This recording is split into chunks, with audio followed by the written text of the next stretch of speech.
Hey guys, welcome back to my channel. This one's going to be a quick sort of afternoon tea break because we have a little bit more tea.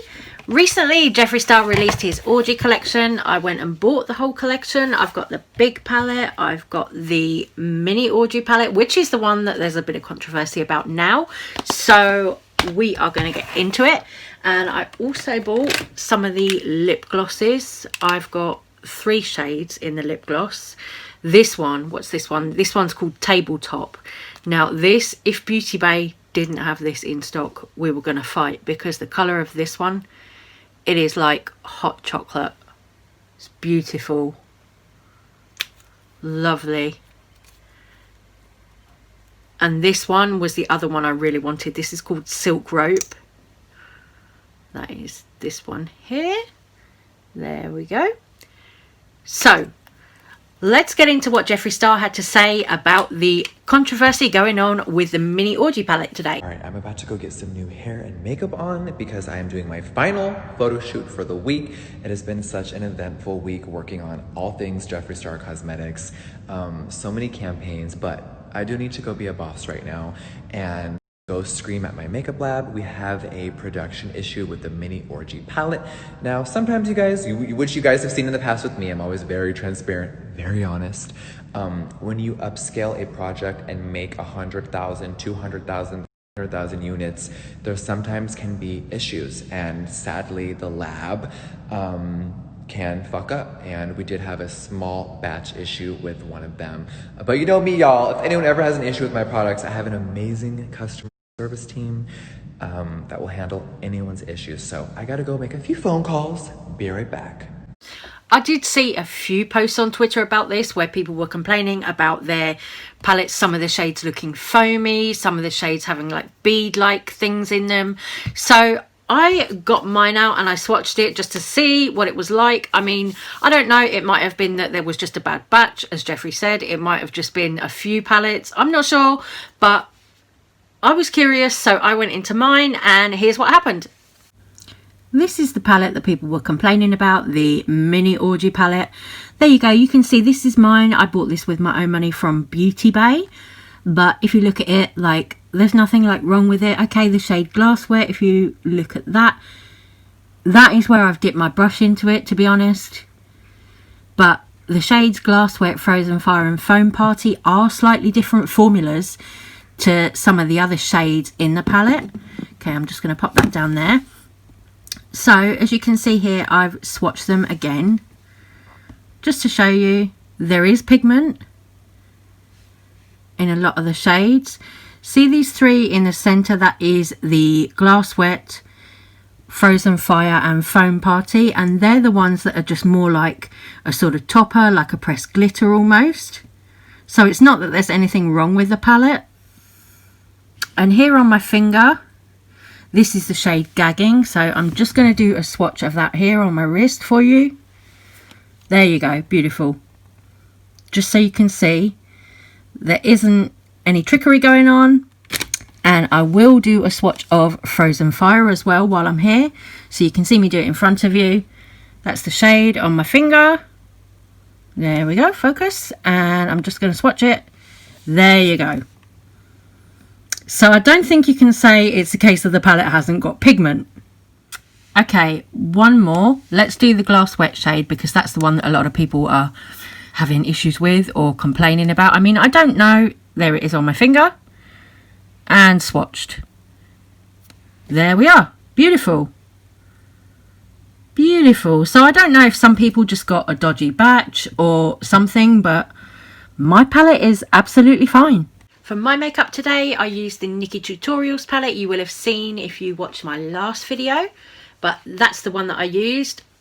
I love it. I'm so happy for Nikki. I'm so glad she's got another collaboration going on. You know, it was about time for Nikki, really. And I used the lip pencil in the shade, what was that? That's Prom Night. And the lipstick I've got on is the Yes Ma'am lipstick. And then for gloss, I use this one, which is Spank Me in the Jeffree Star lip gloss. I love the formula of Jeffree Star lip glosses. I think they're so nice because they're not like too thick and goopy like some lip glosses are. You know how you get some that are just a bit like gross, but the Jeffree Star ones aren't like that, and that's why I buy those. That's why I like them. I'll probably get called a Jeffree Star cheerleader for saying that, won't I? But oh well, never mind, who cares. The other thing in today's video was Trisha Paytas. Now, Trisha Paytas came out the other day, I think it was yesterday or the day before maybe, and made a video where she talked about Shane Dawson and how she missed Shane Dawson on the internet, on YouTube. She talked about drama channels as well, about drama channels lying, about drama channels making things up. Now, we all know she means Sanders Kennedy. When Sanders Kennedy called into the police station, made a report about Shane Dawson, which turned out to be a fake report, and then he was kind of, yeah, so that was a moment. And well, will Shane Dawson ever come back to YouTube? I wonder, because I'm like, you know, he did say he wanted to focus more on his family this year. So is it that he's kind of just maybe getting ready to get married, have a child with Ryland? Or do you think he's going to come back to YouTube at all? I don't know. But here's the clip of Trish and what she said. Perfectly honest, it was fun. I mean, that's really the year, I would say around like 2013, 2014, you know. I think Shane kind of started the collab kick. He was collabing with a ton of people, and that's how we became, you know, close. Like, we started collabing, but then it was like we just hung out all the time. Like, he's like, yeah, you should like go collab with people, but it's, you know, in and out. Thank you for the collab, bye, you know. And with us, we became so close. So and then I started collabing with Drew, and like it was really fun to do those collabs. And even people I didn't really know that well, you know, it was still fun to collab with and meet new people. But I really did form, you know, obviously lifelong friendships. Obviously, me and Shane. Can we just talk about Shane for a minute? I mean, I don't want to like harp too much on it or talk his personal business or whatever, but he's just the fucking greatest guy. I'm just gonna say that. Like, Shane, like, I wish, like, I don't even know how to, sorry, I'm gonna get like emotional. I don't want to get emotional, but he is just the fucking greatest human in the world. And the amount of like the hate campaign against him earlier this year was so unwarranted and so disgusting and so vile. I get it. Hold people fucking accountable. But Shane has apologized so many times. Shane hasn't made those jokes since I've known him, like 2014. You know what I mean? Like, yeah, it's gross, whatever. Trish went on to talk about the jokes in Family Guy and about how the writers of that aren't held accountable, which I can see a point, to be honest. You know, Shane's humour that he got in trouble for this year, yeah, okay, it was a different time, you know. Does it make it all okay? No, but also it was a different time, you know, and also you can't blame someone for things that they've gone through in their past, and you can't keep harping on things that they've gone through in their past, and you can't keep expecting someone to apologize for something that was 10, 12, 15 years ago. You know, life is like a continuous journey. You're going day by day, you're growing all the time, so you can't, you know, cancel someone for something 12 years ago. No, you know, not in my opinion. I think that's kind of ridiculous. You know, you have to allow people to grow and move on.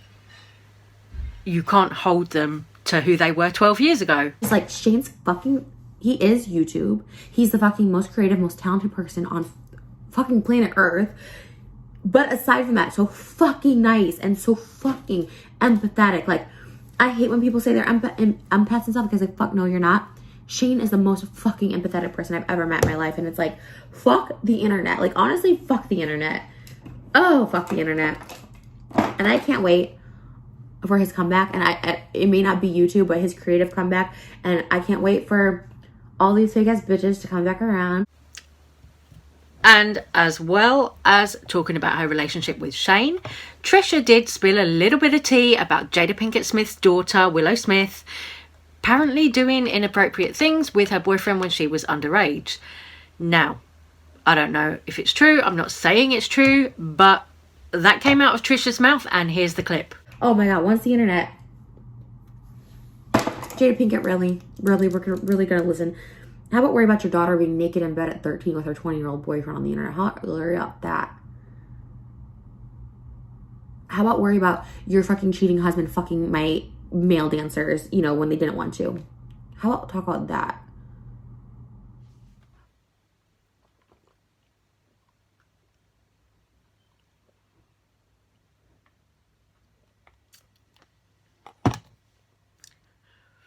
Bitch. That's some tea, right? As I said, I don't know if it's true. I can't say if it's true or not true, but Trisha Paytas posted that on her YouTube. She said it.